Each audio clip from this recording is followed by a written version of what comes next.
So recently I posted a video on how to improve in cubing, and in the thumbnail I had someone who could never break the sub 10 barrier. Some of you guys thought that person was you, but in fact that person was actually me. So I started cubing back in 2013, so over 7 years ago, and ever since then I really had main goal of getting sub 10 on 3x3.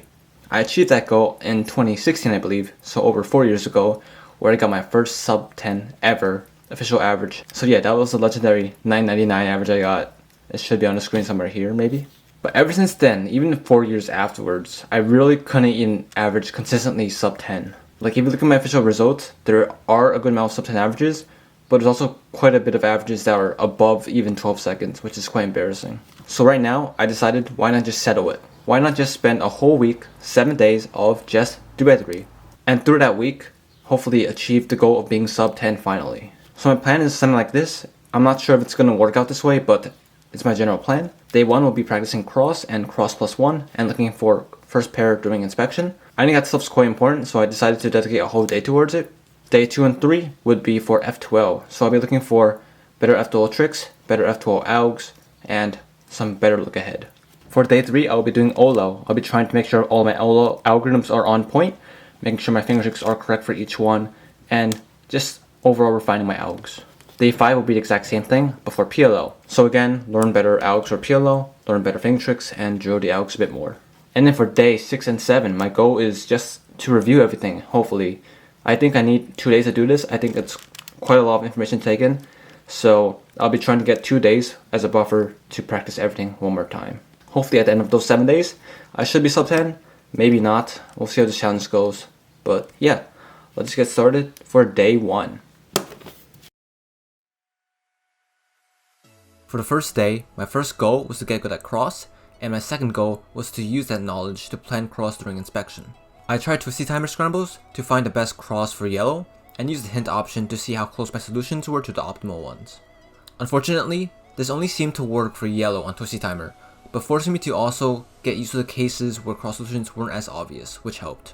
Watching some example solves from fast solvers like Felix also helped me realize some better ways for solving some crosses, as well as more unique ways of doing it that I didn't think would actually work. So experimenting with those cases on my own was quite helpful. Finally, I did some solves with the newly learned cross techniques, and also tried to look for the first pair as much as possible. Alright, so day 1 is over, and even though today was working on cross, I realized that I suck a lot at this step. Even though I've been doing this event for so long, and cross is such a short step, I'm realizing that I'm doing really inefficient stuff. And even though I think I might be decent at cross, I'm realizing that I'm actually pretty bad at it. Alright, so let's just jump into a few things I learned. So first off, from doing twisty timer scrambles, I'm realizing that from the hints from the crosses, I'm doing some pretty inefficient stuff. For this cross, with yellow, it seems pretty easy. I usually do something like this. Just get that edge down, solve this edge, and then solve this edge. And then finally insert this edge, which isn't really too bad. But the problem with that solution was that I left this one edge for the end, and I had to do 3 moves to solve one edge, which was really not that great. So one of the hints that the timer gave me was to do this solution. That way, this last final edge takes actually just 1 move to solve, and that's so much smarter. So yeah, even though I think my crosses are pretty efficient, I'm usually just like doing 3 of the cross edges, then leaving the final edge to be solved with 3 moves, which sometimes is not really the greatest thing. And I'm starting to implement some more ways to solve that final cross edge along with these 3 edges more and more. So while it might be easy to solve 3 edges and then insert the final one, I should look for more non-obvious solutions that might insert this in a better way. Also, I'm realizing I'm doing those last insertions pretty badly. For example, for this one, let's just say I had this case with 3 edges already solved and had to insert this last one, I would almost always go ahead and rotate and something like that, which really isn't that great. From Felix's video though, I realized that you can solve it with wide moves like this, which is just super smart. And of course there's several other ways you can insert edges with wide moves. For example, for this case, I would rotate and do this, where instead I could do this. And even stuff like this when the edge is back here, to get it here you can get something like this to solve that. So I'm realizing that not only are my cross solutions not that smart, I'm also doing rotations to ring cross, which is really a bad habit, and I should be trying to look for more creative solutions with like wide moves maybe. Also, from twisty timer, I'm learning that I shouldn't look for bars every single time for the cross. Because I'm color neutral, usually I go look at the whole cube, look for bars only, this, and only look at these solutions. However, when using Twisty Timer, I'm realizing that a lot of other colors have great solutions, even though they don't have bars. So it definitely is quite important to look for those as well. Not just look for bars, because you never know when another color has a better solution, but maybe not a bar. In general, the way I practiced this was by experimenting a lot myself, and also inspecting for lots of time. I think inspection is quite important, so I should go above the limit, maybe sometimes to look for better solutions. Alright, now let's talk about the first pair. So because my crosses were a bit more efficient, they were less moves, which made the first pair tracking a little bit easier. Still, again, the key was just to inspect for a ton and track the first pair.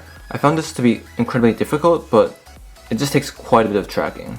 However, when I do track my first pair, I always see that my cross to F12 transition is always super good. So that's something to keep in mind. It seems like tracking the first pair is such a small implementation to your solves. However, it does like wonders because it makes the first part of your solve super smooth and it just flows for the rest of the solve. So that's super great. One thing I noticed is that I don't always plan my first pair. So the difference between planning and tracking is that tracking, I'm looking for the first pair, but for planning, I can do the first pair blindfolded. So doing this pair blindfolded is something I could definitely not do, but I think doing that in the future is going to be so helpful because then I can actually have freedom looking for the second pair. At the beginning of day 2, I immediately got some PBs just after one day of focused practice. Here's my reaction. Alright, so now is day 2. I did some solves as you can see here.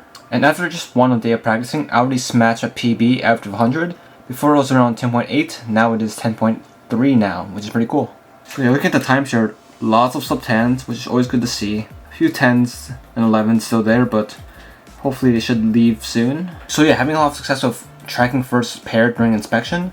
Planning the whole pair inspection is still quite difficult for me, but I am still working on it. But so far, a good amount of success right here with some PBs here. Afterwards, while the focus was now F2L, I still needed some more work done on first pair, so I actually trained a bit on this setup with this nice website, where I could select how long the crosses are and try to do the first pair blindfolded. At first, it took quite a while and was pretty hard to do, but with practice, I could do medium length crosses with the first pair blindfolded easily. For the rest of F2L, I looked through ALGs on AlgDB and learned some more cases that I had problems with. Alright, now that day 1 is over, here's what I learned. So first off, got some PBs today, which is pretty nice. I think it's mostly because I'm tracking my first pair now, which is really helping a lot. I'm still not really there with planning the whole entire pair in inspection. However, tracking it is pretty close. Alright, now let's talk F2L. So I have been watching some F2L example solves as well as learning new ALGs. So here's some of the stuff I learned. So for solving this F2L pair, I used to do something like this. Rotate, connect them, rotate back, and solve them. And here's a better ALG learned for this case, which is also not too bad. So pretty much don't have to rotate twice there and pretty easy insert. Also for a pair like this, I learned a better way to solve this. And then make the pair and then solve it. So I'm also trying to reduce rotations. So if we get pairs like this, sometimes it is better to just insert it with F moves instead of rotating. So I'm trying to learn that a bit more, using F moves to solve pairs. Also, I'm really enjoying this new trick where you solve this pair with wide F moves like that, or solving pairs like this with wide F moves like this. Those are pretty cool tricks and they are pretty fun to use. Obviously, these pair inserts shouldn't be used all the time, but sometimes they are nice for reducing rotations. I'm also trying to make more of an effort to put pairs in the back. So if I get a pair like this, instead of just inserting it like that, I'm trying to learn to insert it the same way, but insert it through the back. That way I can look for more pieces in the front here. I'm also trying to use my left hand a bit more, so instead of rotating here and doing this ALG to solve that, I could do the lefty version of this ALG, which goes like this, which saves the rotation. Also, in the case that pairs are unsolved in the back, I'm trying to also avoid Y2. So instead of solving it like this, Y2, and then solve it, I can solve this from this angle like this. So yeah, so far this day, I'm super excited with my progress so far. I can still improve in planning first pair during inspection. However, I think right now I'm doing not that bad.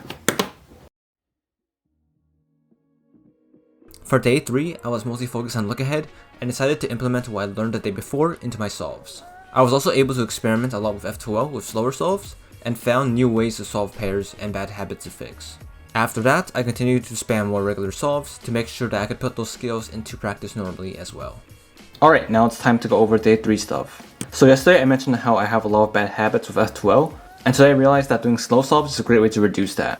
I think yesterday I broke some PBs, so I might have gotten a bit excited and didn't really want to do slow solves. However, I was also realizing that I wasn't implementing a lot of the stuff I learned. With slower solves, you have more time to think, and there's more time to be actively thinking about what you're doing, so you're actually doing the right thing and not just mindlessly going through the solve. Slow solves are also great for look ahead. Since you're turning slower, you get more time to look for pairs that you want to solve next. Alright, and there are a few bad habits I did have as well that I did want to fix. So first off, for cases like these, what I would usually do is first off, line up the color of the edge, pair them together like this, and then solve the pair. So that's how I learned that pair as a beginner. But sometimes that really isn't the best. For example, for this case, it doesn't really make too much sense to line up then solve it. I can actually solve this pair from this angle with this. It's kind of weird getting used to this because the color doesn't really match up, which is not what I'm used to, but doing this from multiple angles is definitely quite important. Here's a similar example. Before, for this pair, I used to first line this up and then solve it like that. But there are cases where the corner is not in its pair, but instead in another pair. So in these cases, you can't really line up the edge. And what I used to do is sometimes mess up the pair like that, because I think I wasn't used to the color being not lined up. But I think it's also quite important to know these pairs where the color is not lined up, but you can still create the pair the same way. So I was mentioning how I did some wide F moves for F12, but I also realized you could do some wide U moves as well. For example, for this KO case, I can misalign here, insert the edge here, and then finish off everything with a wide U. That sets up this pair perfectly in the front slot with this edge being oriented. So stuff like using wide U moves are also pretty nice. So lastly, I learned that you can do a lot of sledges and hedges to solve F12 pairs. I won't show all of them, but I'll show some of them here. So for this case, I can do a sledgehammer first, which sets up this case, which is pretty simple. A case like this, where I would usually rotate, can be solved with two sledgehammers like this. If I had a pair like this, I could solve it into the back like this. A sledgehammer first, then it's a join.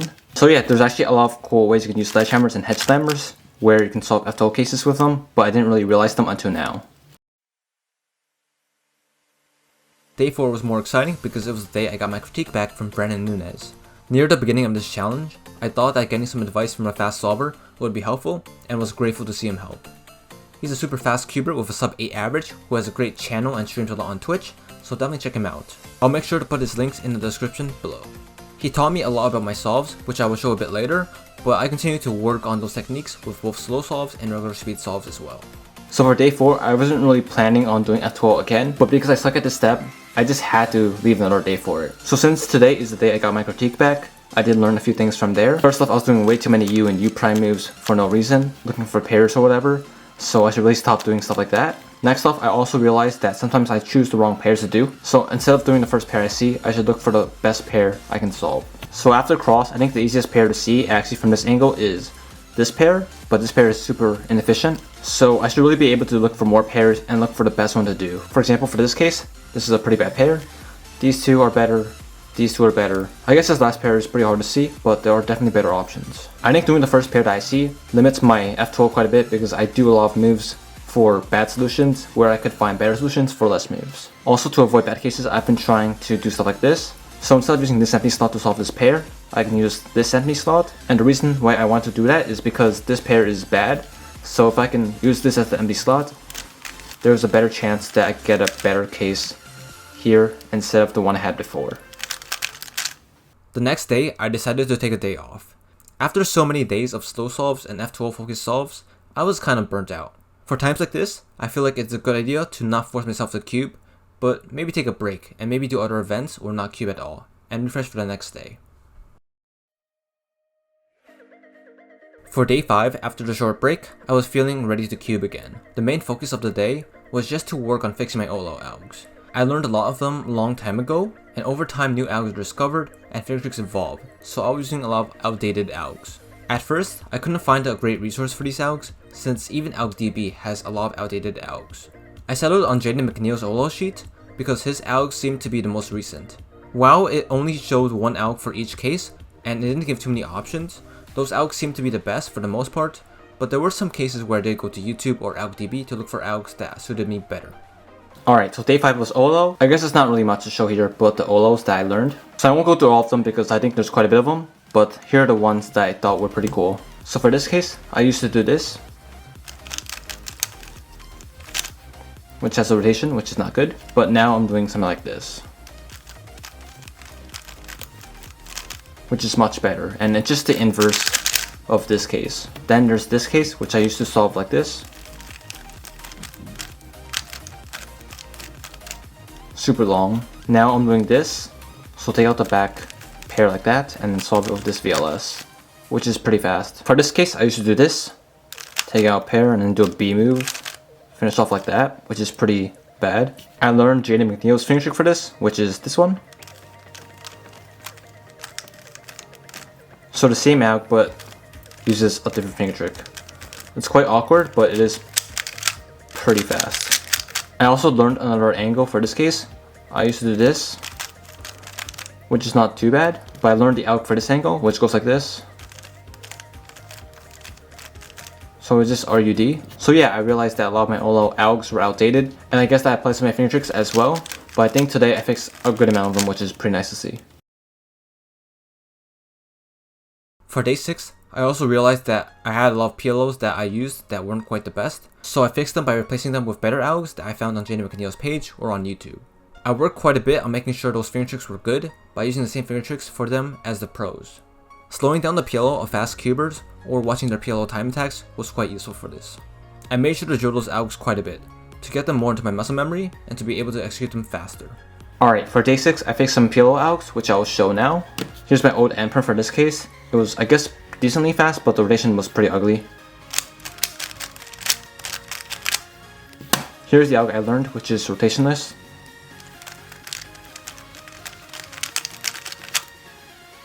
So that one's also pretty nice. Then here's my old V-perm, which is the rotation one again. Here's the cool V-perm I learned. I put an R3 in there for some reason. I thought it had a better flow. I'm not sure if it's quite faster, but for now that is what I'm using, and I think it works decently well. But if people in the comments can tell me if that's actually a good idea, this R3, that can be great. But I'm not sure really if it is too great. Speaking of R3s, I learned an R3 for this case, this U-perm.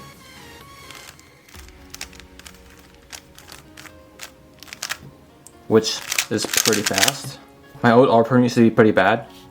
Had a lot of U2s in it, which is quite slow. So I learned this AUG, which is pretty fast.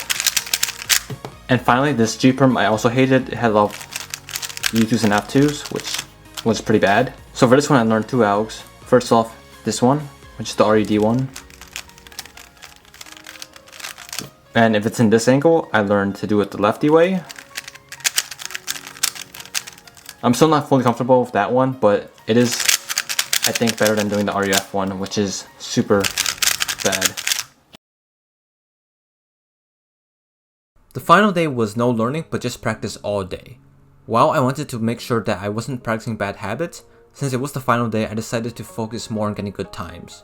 I got some good singles and averages, but my consistency wasn't really there. By the end of the day, I unfortunately didn't quite get the sub 10 average I wanted. Alright, it is day 7 of this challenge, which wraps this all up, and I guess I failed. So today, pretty much I was spamming non-stop solves on this cube, and I think the best after 100 I got was like 10.6 or 5, so not even really close to my PB after 100. And my goal for the end of this week was really to get a sub 10 average, so really I realized that that wasn't really too possible. So yeah, I guess this challenge was kind of a failure, but I did learn a lot of things during this challenge. First off, before this challenge, I really thought that I was not improving for no reason, and I thought it was quite unfair, but now I'm realizing that I have a lot of bad habits and a lot of things I'm doing wrong, and there is still a ton of room to improve for myself. Second off, what I realized today was I really couldn't get sub 10 in 1 week, and I think that's kind of unreasonable. I think a lot of these techniques I learned in this video were really quite tough, and I needed a bit more time. I think kind of rushing it to 1 week really limited myself, so I really shouldn't do that next time. I think I should have took a lot more time for the first pair stuff, and maybe take more time to learn the AUGs for the last layer. That way I actually start using them in solves. Like even in today's average, there were a lot of solves in the average where I just didn't really do what I learned because I was kind of rushing and just trying to get that sub 10 after 100. But I think I should take more time to make sure those bad habits don't stick even longer and just make sure I'm doing the right things. I realize that slow solves are quite frustrating because doing slow solves are obviously slower, but I think it's really important to get those good habits into muscle memory. So yeah, I guess I did fail this challenge, but I'm also super glad I did take this challenge. I really thought I could get sub 10, and I thought if I worked hard enough I could get there, but I guess I didn't, and maybe I rushed myself a bit too much. But yeah, still I learned a ton about this puzzle, and I learned a lot about how I could improve more in the future. So yeah, hopefully this video helps some of you guys out there that are trying to get sub 10 as well. I know I really didn't get there, but I think I did show some techniques that are helpful to other people that want to also get there, and also for me as well. So yeah, thanks for watching this challenge video. I know it's quite disappointing that I didn't quite get there, but I think I learned quite a bit in the process. So yeah, thanks for watching.